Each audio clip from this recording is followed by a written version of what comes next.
नमस्कार। मैं वीरेंद्र कुमार अधिवक्ता और आप सभी YouTube के दर्शकों श्रोताओं को YouTube के चैनल रियल नॉलेज पर स्वागत है।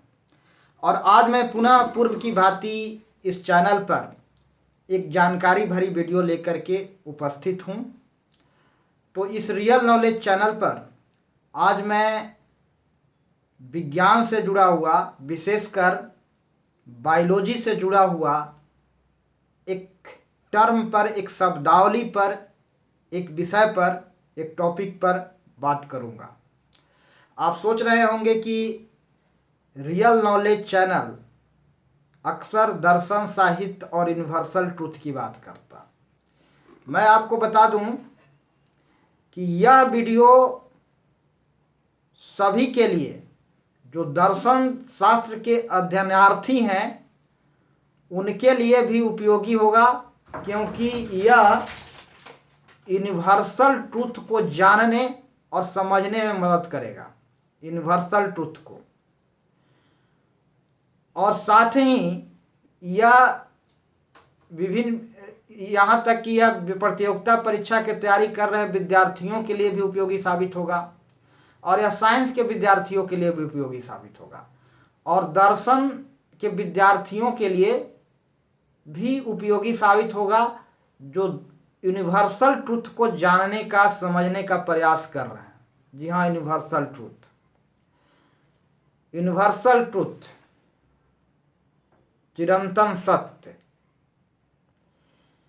यूनिवर्सल ट्रूथ को हिंदी में एक वाक्य में, हिंदी में अगर कहें तो थोड़ा कॉम्प्लिकेटेड शब्द है हिंदी के लिए, अटल प्राकृतिक सिद्धांत,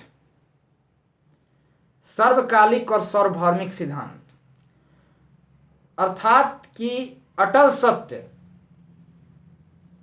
जो पहले भी था और आज भी है, सार्वभौमिक सत्य जो सब जगह लागू होता है, यानी इससे प्रकृति के हर कण आबाद है, जुड़ा हुआ है, और इस नियम से, इस सिद्धांत से प्रकृति के हर कण आबाद है, यानी प्रकृति के हर कण इस नियम के अनुरूप चल रहा है, इस नियम से बंधा हुआ है। तो यह यूनिवर्सल ट्रूथ को जानने समझने में भी यह वीडियो मदद करेगा, उपयोगी साबित होगा। तो चलिए अब मैं बातों की शुरुआत करता हूं। आज मैं साइंस के टॉपिक पर बात करूंगा, श्वसन क्रिया। बात मैं बहुत अति संक्षिप्त में यहां रखूंगा। आमतौर पर विद्यार्थी यह समझते हैं, लोग यह समझते हैं कि श्वसन क्रिया का मतलब है सांस लेना और छोड़ना। यह श्वसन प्रक्रिया का एक हिस्सा है, श्वसन प्रक्रिया का एक क्रिया मात्र है, लेकिन केवल सांस लेना और छोड़ना श्वसन क्रिया नहीं कहलाता है। यह श्वसन क्रिया हमारे भीतर कोशिकाओं में होता है, जिसको आंतरिक श्वसन कहते हैं। सांस लेना और छोड़ना मात्र श्वसन क्रिया नहीं है, बल्कि यह श्वसन क्रिया का एक हिस्सा है। श्वसन क्रिया हमारे कोशिका में संपन्न होता है, और श्वसन क्रिया एक रासायनिक अभिक्रिया है, केमिकल रासायनिक क्रिया है। और श्वसन क्रिया को रासायनिक क्रिया नाम दिया जाता है, और इसके लिए एक पर्यायवाची शब्द है श्वसन क्रिया, रासायनिक क्रिया के लिए। तो श्वसन क्रिया क्या है, इसका हम रासायनिक समीकरण आप लोगों के समक्ष रखूंगा। यह खाद्य पदार्थों का विघटन है, खाद्य पदार्थों का विघटन है, यह खाद्य पदार्थों का ऑक्सीकरण है। ऑक्सीकरण क्या होता है? ऑक्सीकरण वह अभिक्रिया होता है जहां कोई तत्व के साथ ऑक्सीजन जुड़ता है, किसी तत्व के परमाणु के साथ या किसी यौगिक के परमाणु के साथ, किसी यौगिक के अणु के साथ ऑक्सीजन अभिक्रिया करता है, और ऑक्सीजन जहां जुड़ता है, ऑक्सीजन ग्रहण होता है, उस अभिक्रिया को ऑक्सीकरण अभिक्रिया कहेंगे। तो यहां खाद्य पदार्थों के साथ ऑक्सीजन मिल रहा है, इसलिए यह ऑक्सीकरण अभिक्रिया है। श्वसन क्रिया एक ऑक्सीकरण अभिक्रिया है। यानी खाद्य पदार्थों का अपघटन होता है। हमारे शरीर में अपचय और उपाचय, जिसको मिला करके उपापचय क्रिया कहते हैं, यानी यह एक केमिकल रिएक्शन होता है।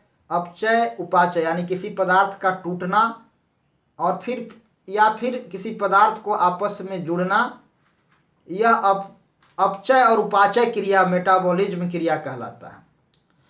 तो श्वसन क्रिया एक रासायनिक, एक शब्द में कहें तो श्वसन क्रिया एक केमिकल रासायनिक अभिक्रिया है, और यह रासायनिक अभिक्रिया का समीकरण इस प्रकार है। इस रासायनिक अभिक्रिया का केमिकल रासायनिक समीकरण है ग्लूकोज या कार्बोहाइड्रेट, ग्लूकोज यानी शुगर, जिसका अणु का सूत्र है C6H12O6, यानी 6 परमाणु कार्बन के, 12 परमाणु हाइड्रोजन के और ऑक्सीजन के 6 परमाणु मिल करके यह ग्लूकोज के एक अणु अर्थात C6H12 और O6 का निर्माण करते हैं। तो यह खाद्य पदार्थ है शुगर, ग्लूकोज। इसमें कार्बन हाइड्रोजन ऑक्सीजन का कॉम्बिनेशन है एक अणु में, और फिर इसका टूटना और टूटने के उपरांत कार्बन डाइऑक्साइड बनना और जल बनना, यह रासायनिक अभिक्रिया श्वसन क्रिया है। तो इसका रासायनिक समीकरण इस प्रकार है C6H12O11 के साथ अभिक्रिया कर रहा है O2 यानी ऑक्सीजन, जिसके परिणाम स्वरूप प्रोडक्ट क्या बनता है, CO2 कार्बन डाइऑक्साइड और जल, और परिणाम में ऊर्जा मुक्त होता है। यहाँ एक टर्म है ऊर्जा मुक्त होना, इस पर भी मैं विचार करूंगा। तो यहाँ श्वसन क्रिया, मैं यहाँ यह बताना चाहूंगा कि श्वसन क्रिया एक रासायनिक अभिक्रिया मात्र है, और केवल श्वास लेना और छोड़ना श्वसन क्रिया नहीं है। यह श्वसन क्रिया का एक हिस्सा है, इस प्रक्रिया का में सम्मिलित एक क्रिया है, लेकिन श्वसन क्रिया हमारे कोशिका में संपन्न होता है। श्वसन क्रिया हमारे कोशिका में संपन्न होता है। तो यह प्रकृति प्रदत्त, यह ईश्वर निर्मित यह बॉडी की एक विशेषता यह है कि बॉडी से बियॉन्ड इस ब्रह्मांड में, हमारे वायुमंडल में विभिन्न प्रकार के गैस हैं। हमारे वायुमंडल में विभिन्न प्रकार के गैस हैं, हाइड्रोजन, ऑक्सीजन, नाइट्रोजन इत्यादि। तो यह ईश्वर निर्मित बॉडी की एक खासियत है कि यह वायुमंडल में हमारे बॉडी के बियॉन्ड जो वायु हैं, जो गैसेस हैं, वह उनमें से कुछ गैसों से को यह अवशोषण करता है, सोख लेता है बॉडी। यह बॉडी की अपनी विशिष्टता है, खासियत है। एक जीवित बॉडी, एक जिंदा बॉडी वायुमंडल से ऑक्सीजन को सोखता है, ग्रहण करता है। यह बॉडी का काम है, यह शरीर का काम है, और यह शरीर का प्राकृतिक काम है, नेचुरल काम है, प्राकृतिक क्रिया है। और यह शरीर के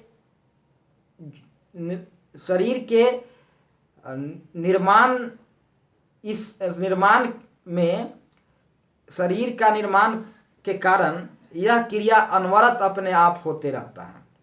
यानी हम कहें कि हमारा ईश्वर निर्मित शरीर, गॉड निर्मित शरीर, प्राकृतिक प्रोडक्ट, प्राकृतिक प्रदत्त यह शरीर एक अपने आप एक क्रिया करता है। इसकी एक विशिष्टता है, इसकी एक खासियत है, इसका एक गुण है।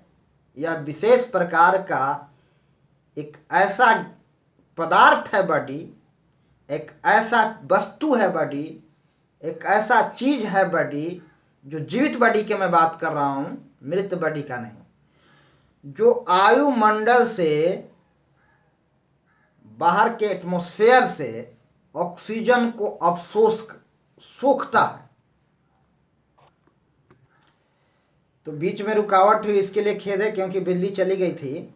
तो मैं कह रहा था कि बॉडी का एक विशेषता है जीवित बॉडी का, जो बाहर से वायुमंडल से एटमॉस्फेयर से ऑक्सीजन को सोखता है, ग्रहण करता है, अवशोषित करता है, और फिर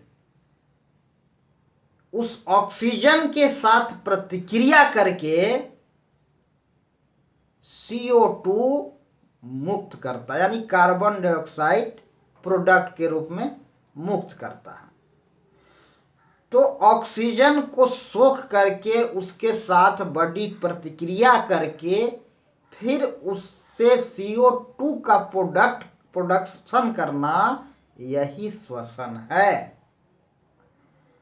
और श्वसन का मतलब यही है। इस रासायनिक अभिक्रिया का पर्यायवाची शब्द है श्वसन, श्वसन क्रिया, जिसके लिए रासायनिक समीकरण है C6H12O6, यानी ग्लूकोज यानी शर्करा, शुगर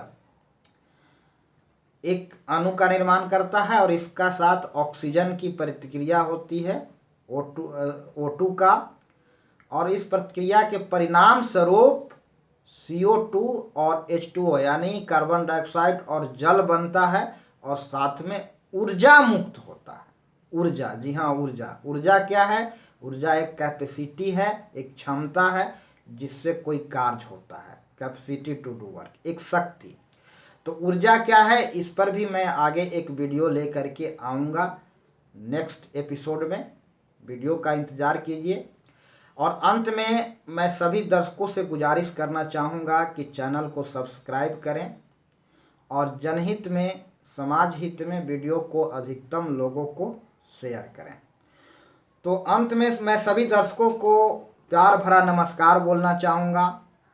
तो सभी को प्यार भरा नमस्कार। जय हिंद, जय भारत, जय श्री राम।